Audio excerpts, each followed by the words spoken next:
Welcome to Yin with Allie. Today we're going to do supported bridge pose. Now this is a pose that's done of a lot of Yin and even other yoga segments or sequences, and it's normally done around about the middle of the sequence because it's one that you do after your body has warmed up a little bit. So I'm just going to go ahead and do a cat-cow, just kind of warm up my spine a little bit, and then I will show you how to do supported bridge pose. So let's get started. Supported bridge pose is good for your shoulders because you're lying on your back, and for your chest too. And I will show you that in just a minute. Right now we're going to do cat and cow and do just some inhaling and exhaling. Always inhaling on the upward motions and exhaling on the downward motions.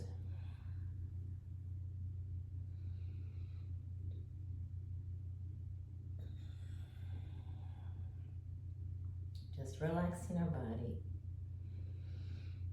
stretching a little bit.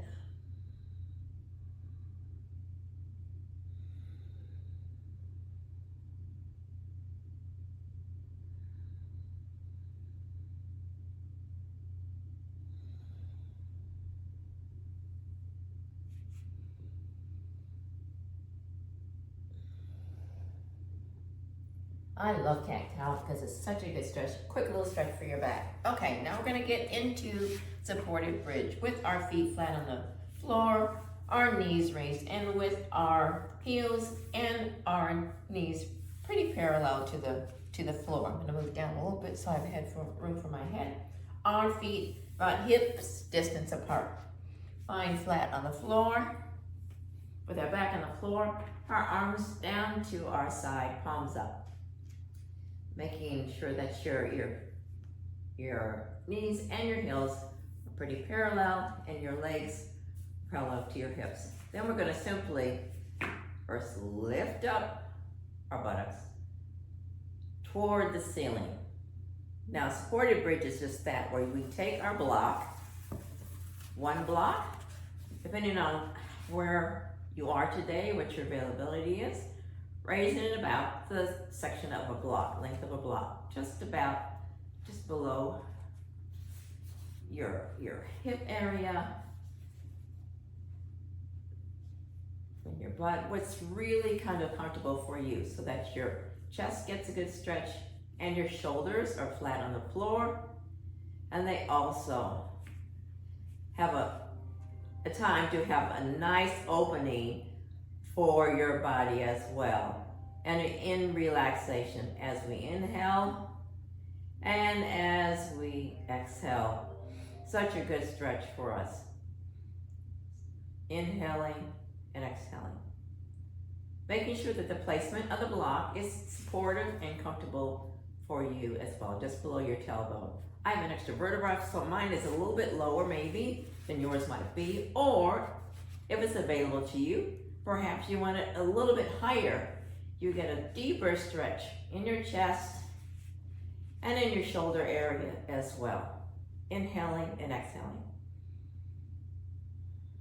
Now, if you have back issues, you probably will have to do an alternative pose rather than this, because it might aggravate that too for any back issues, because it is a pose that will be supported with a block or also bolster on your lower back.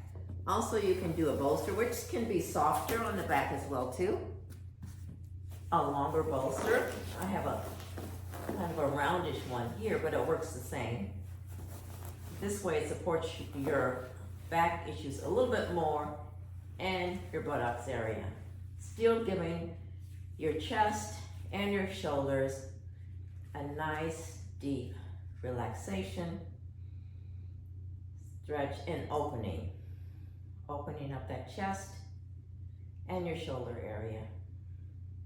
Inhaling and exhaling.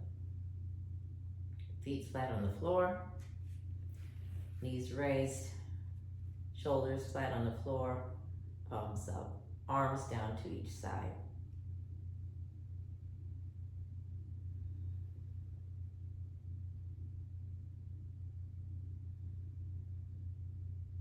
It can be a very relaxing pose.